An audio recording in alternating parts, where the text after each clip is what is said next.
Hi friends, welcome to AR cooking. ఈరోజు మనం కొబ్బరి రవ్వ లడ్డూలు ఎలా తయారు చేయాలని చూస్తున్నాం. ముందుగా కొబ్బరి మొత్తం మెత్తగా తురుముకోవాలి. 1 కప్పు కొబ్బరి పోసుకొని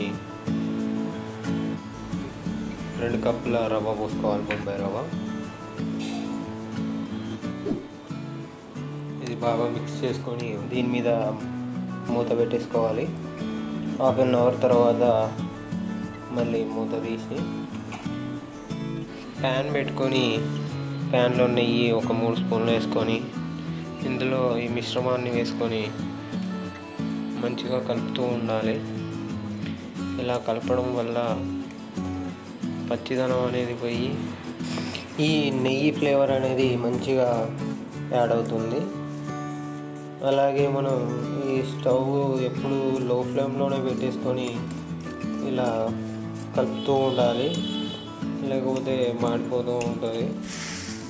ఇలా కలర్ వచ్చేసాక మనం స్టవ్ ఆఫ్ చేసుకొని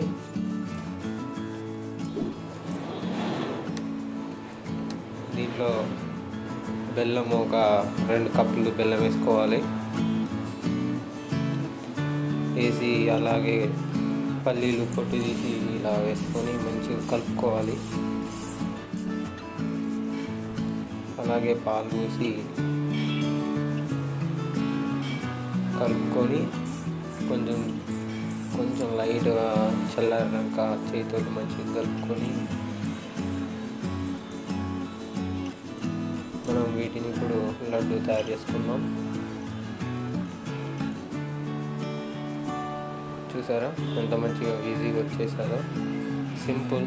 ఇలాంటి వెరైటీ రెసిపీస్ కోసం ఏఆర్ కుకింగ్ని సబ్స్క్రైబ్ చేయడం మాత్రం మర్చిపోకండి. Thank you so much.